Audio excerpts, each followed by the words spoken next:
Hello and very warm welcome to Aakaar PCM classes, which is in its new form as Learn PCM. And as you know, we are going through a series of sessions for chemistry classes. This is again one of the chemistry class which is in front of you, and the session and the series is third number. Okay, we have already completed, we have already finished with two of the series of chemistry, and this is our third series which we have started now. And the name of the series is Atoms and Molecules, or you can say that the name of the chapter which we have picked up for series 3 is Atoms and Molecules. And already we have finished with our introductory part, and so this is session number 2. So in the previous session we have already discussed what we are going to do in this chapter and what we are going to gain from this chapter. Now the topic which we have to cover, this also was discussed in our previous session, and we are going to start with the very first topic, that is laws of chemical combination. So here we are going to see today laws of chemical combination, out of which 3 of the laws are there, and out of which we are going to do 2 of them, and the third law is the law of multiple proportions is to be done in higher classes. So the very first 2 laws, the first law is law of conservation of mass. The first law is what? Law of conservation of mass, and the second law is law of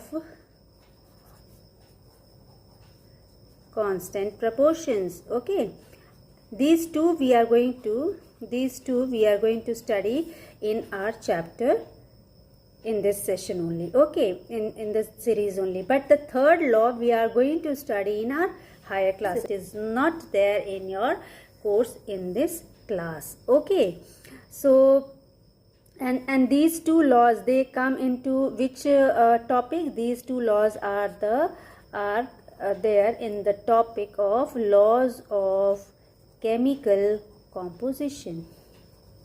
So as we know, the substances which you see around is all made up of matter, and matter consists of particles, and we are talking about those particles only, that particulate nature of matter. We are talking about the particulate nature of matter. Okay, so let us try to understand first the law of conservation of mass. Okay, we are going to study law of conservation of mass. Okay, now what is there in this? Actually, if you just look back, if you see into the history, if you go back into the history, in 18th century, some of the scientists, what they did, they noticed that when they carried out some of the chemical reactions in closed container, okay, when they just took some of the reactants, or you can say some of the substances, and they carried out a chemical reaction in a closed container, what they found that there was no change in mass of the reactants, mass of those substances. It remained unchanged. Okay, what does it mean? That due to this, since there was no loss of mass after the reaction, they came to they came to one formulation of the law, and it was law of conservation of mass. Okay, law of conservation of mass, it was given by Lavoisier. Okay, scientist Lavoisier. It was given by whom? It was given by scientist Lavoisier. Okay, so this was the scientist name, and he has given it in 1774. Okay, so according to this law, what is this statement? According to this law, mass is, okay, mass is neither created, okay, or nor destroyed. Okay, you know that energy cannot be created nor be destroyed. Similarly, mass is neither created nor destroyed. Okay, when in a chemical reaction. Understood? What happened that this law, it stated what? It stated that mass is neither created nor destroyed in a chemical reaction. Okay, and one thing more was stated according to this statement. It was explained further that the substances which were used for the reaction, the substances which were used for the combination, or you can say for the reaction, okay, substances used for chemical reaction, what they were known as? They were said to be reactants. What do we said? These substances which were used for the chemical reaction, these substances prior to reaction are given a name as reactants. Okay, and after the reaction, okay, when the reaction took place, so after the reaction, whatever substance was produced, that was termed, or that was said to be product. Okay, so the substance obtained after reaction was said to be product. ठीक है, अगर यहाँ पे एक reactant लिया, दूसरा reactant लिया, से R1 is one reactant, R2 is another substance, and when it was reacted, okay, when it was reacted, reaction on reaction, what happened? Some substance was formed and this substance was known as product.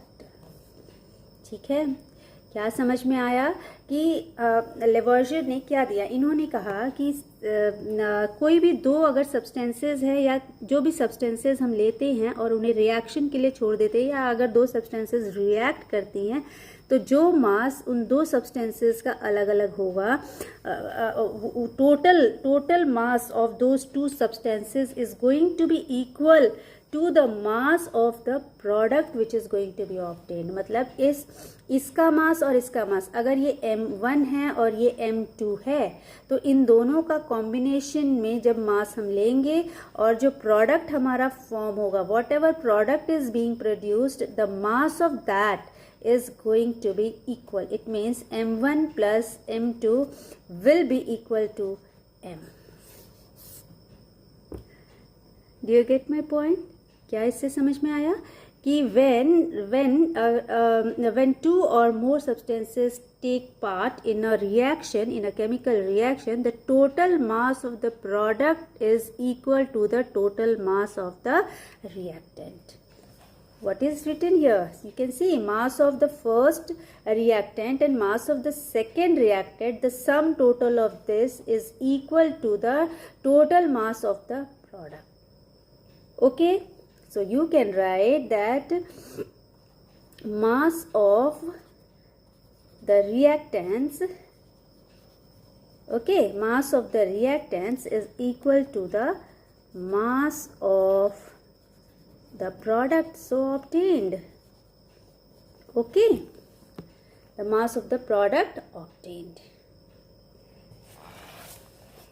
So there is no change in mass during a chemical reaction. There is no change. Okay, you can say that there is no change in mass. ठीक, there is no change in mass during a chemical reaction. Okay,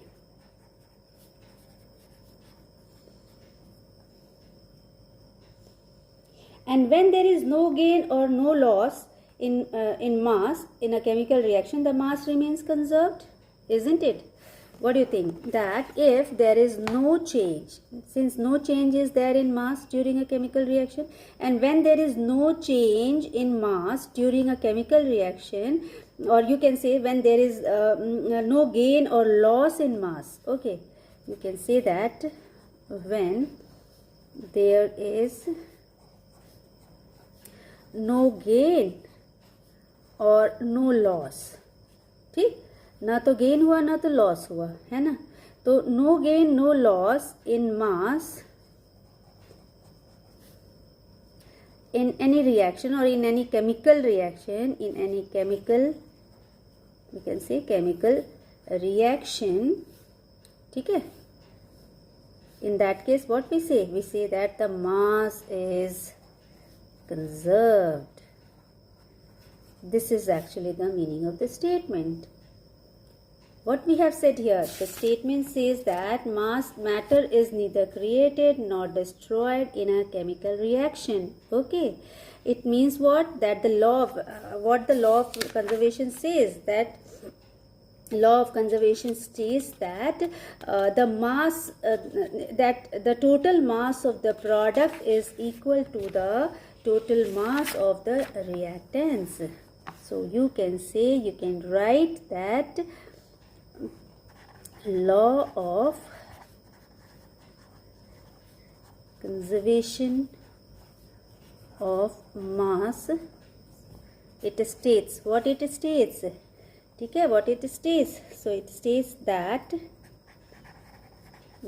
in a chemical reaction, you can here write states, okay, so that your sentence will be all right. So it states that in a chemical reaction, okay, we are talking about a chemical reaction, that in a chemical reaction the total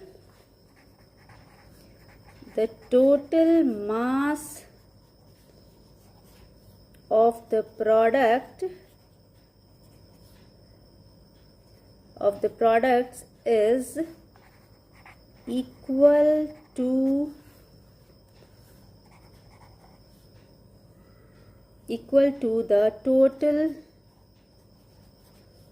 mass of the reactants.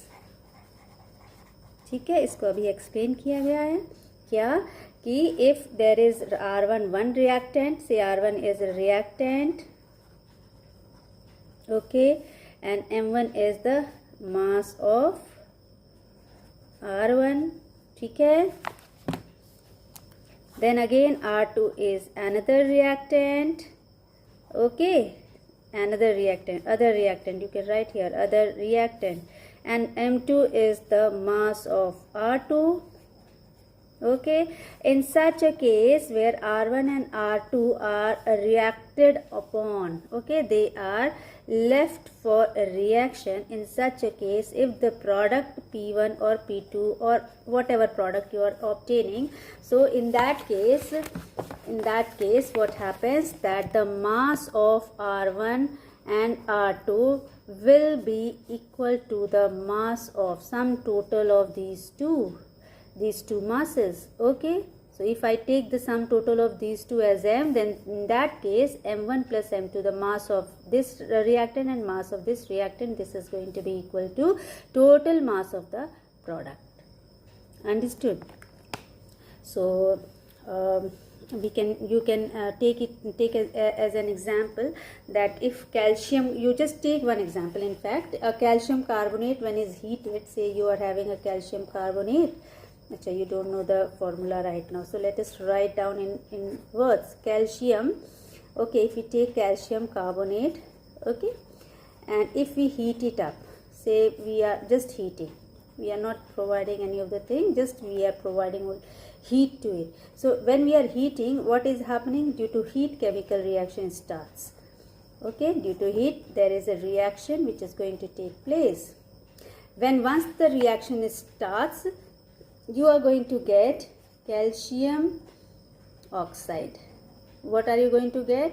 Calcium oxide, and you are also getting carbon dioxide. So you are getting two of the byproducts, carbon dioxide. Understood? You are getting two of the products here. You have only one reactant here, but you are obtaining two of the products on heating, on chemical reaction, and when you check the mass, suppose this is of 100 gram, suppose you have taken here this as 100 gram. In such a case, when 100 gram of calcium carbonate is heated upon, you are getting here 56 gram of calcium oxide and 44 gram of carbon dioxide. Okay, so whenever you must be saying this is gas, actually it is a gas, but you should note that total mass, when we are talking about total mass of reactants and products, it includes solid, liquid and gases, okay, including air which is present in the reaction. Okay, so total mass is considered. It is not to be left out by you. Okay, so this is one of the example which we have taken here. Here what is done, that 100 gram of calcium carbonate was taken, and when it was heated upon, you get two of the products. One is calcium oxide and the other one is carbon dioxide. Calcium oxide, when you went for weighing, you got the weight as, you got the mass as 56 gram, and in carbon dioxide when you check, you will find that it is 44 gram, and when you are going to add these two, you are ultimately getting 100 gram, which shows that there is no loss of mass in this reaction. There is no loss of mass in this reaction. You are getting the same amount of mass in your product as well. Okay, that is why, since the mass over here in the reactant side is same as the mass in the product side, that is why we say that that the mass of the reactants is conserved. Okay, we can say that mass in case of a chemical reaction is conserved. Not only reactants, we should say that mass in a chemical reaction is conserved. So this is the law of this is the law of conservation of mass. Okay, and you can verify it with one of the experiments. If you wish to do the experiment, you can take one flask. Okay, you know that there are conical type of flask like this. See, the flask is somehow like this. Okay, and if you take a flask and if you take a rubber cork, and you just prior to putting this rubber cork, you take another test tube. Okay, in test tube, if you take, say you are having a test tube, and in this test tube, suppose you are taking say in this you are having a liquid. Okay, this is experiment which we are doing. Okay, so that we can verify the thing what we are having in front of us, the question, the statement. Okay, so by experiment we are going to try whether we are getting the same, because we have done this verbally, right? Here this experiment we are talking about verbal, right?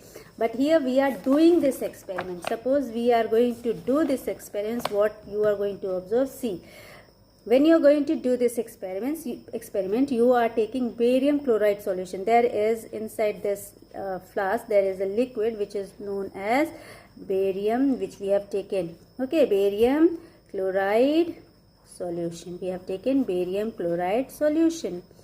Okay, and here in this test tube, we have taken sodium sulfate solution. Which term is there? Sodium sulfate solution. Okay, now it is tied, suppose this is your test tube. Okay, it is tied with a thread.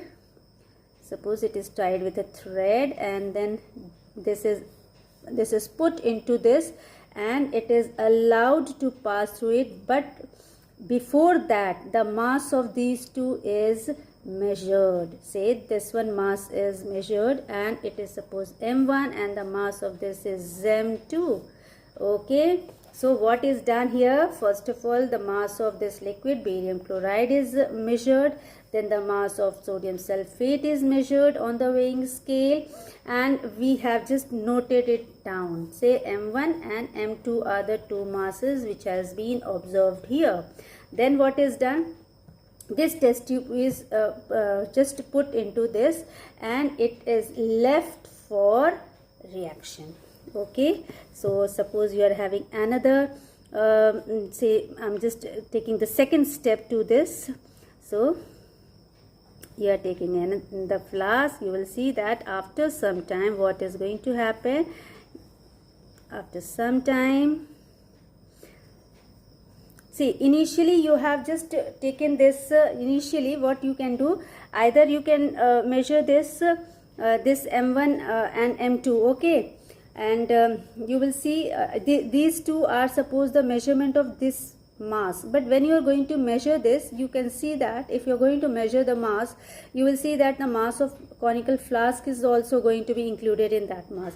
Here also, if you are going to measure this test tube, the mass of the test tube is also going to be included. So either you either you separately measure them, or you can do that. You can just put this this test tube in this without putting into the liquid. Okay, the mouth should not touch, means the surface of this should not touch the liquid, because it will start reacting. So without, you have to keep it in some just little the surface should be little above, so that it is not going to react, and you can measure it together.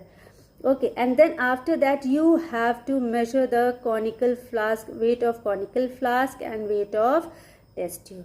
करना क्या है कि आपको test tube का और conical flask का मास भी major करना है अलग अलग. एम्प्टी रहे, मतलब खाली खाली जो हो है कॉनिकल फ्लास्क, और खाली टेस्ट ट्यूब का मास मेजर करके उसको सब्ट्रैक्ट कर देंगे आप इस टोटल मास जो आपका आया है.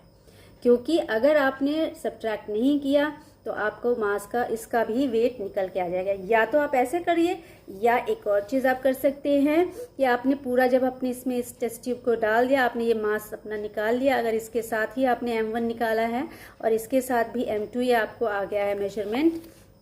सपोज इस फ्लास्क को आपने इस लिक्विड के साथ मेजर किया और आपको M1 रिजल्ट आया, और फिर इस टेस्ट ट्यूब को आपने फिर से मेजर किया, इसका M2 आपके पास रिजल्ट आ गया. तो आपने क्या किया, फिर इस टेस्ट ट्यूब को इसमें डाल दिया with test tube. Okay, you are putting this test tube in this. So suppose you have just put this test tube here. Okay, इस थ्रेड से हमने, ये जो थ्रेड था इसी थ्रेड के थ्रू हमने इसको अंदर डाला. And what happened? The sodium sulfate solution, it started to react inside. Okay, and you are going to put the cork over here. ठीक है, इसको फिर से कॉर्क के थ्रू हम बंद कर देंगे. अब क्या हुआ, कुछ देर के बाद हमने क्या देखा कि it started to react here, and you are going to obtain a white precipitate over here. आपको क्या मिला यहाँ पे? You are going to get white precipitate. Okay, white precipitate of barium sulfate. Here you will get, in the test tube you will get white PPT. Okay, precipitate in shorter we write it as PPT. Precipitate. The residue which you get after the reaction, that is known as precipitate. White precipitate you will obtain after the reaction. Okay, and then further you just check, you measure this whole flask. In this also you are having the test tube as well as this. So you are going to measure this whole flask and say you are getting M.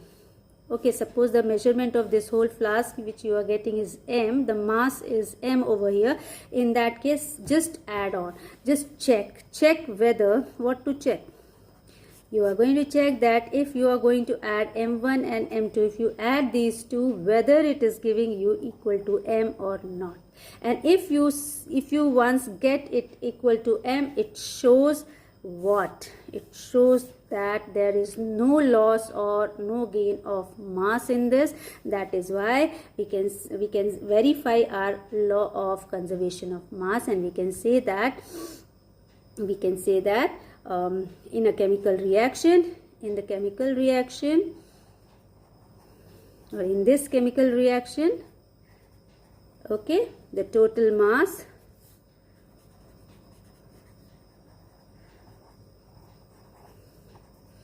of the product is equal to of the product is product, or you can say products, because we are getting here precipitate. Okay, so products is equal to the mass of the reactants. ठीक है, sorry, mass of the reactants. So it verifies the law of conservation of mass. Okay, understood? So with this, what reaction actually is taking place, let us write that barium chloride, when is barium chloride when is mixed up with sodium sulfate. Okay, when it reacts with sodium sulfate solution, okay, then you are getting, okay, in such a condition you are getting barium sulfate and sodium chloride. ठीक है, this you are obtaining. Okay, so you are getting two of the things, two of the products, and when you are adding these two products, you are getting the same mass before the reaction. Okay, so this is all about your conservation of mass, and we will be coming up with the next video where we are going to study about law of constant proportions, though we have covered this law of constant proportions in our previous sessions, and I think first series or the second series. Okay, so you can go there also to watch the law of constant proportions, or you can watch it in our next coming video. So till then, keep on watching. Do subscribe the channel if you are new to the channel, and sure that you are going to gain some or the other thing over here. यदि आपको नहीं समझ में आ रहा है तो आप मुझे कमेंट बॉक्स में लिख के भी भेज सकते हैं. आपको वीडियोस नहीं पसंद आ रहे तो वो भी बता सकते हैं, और अगर पसंद आता है तो आप लाइक बटन भी कर सकते हैं. इसके अलावा यदि आपको बहुत पसंद आता है तो आप शेयर भी कर डालिए. But do tell me what is there in the video, either you are learning or not. Is it helpful or not? Okay, so keep watching. Till then, take care. Bye bye.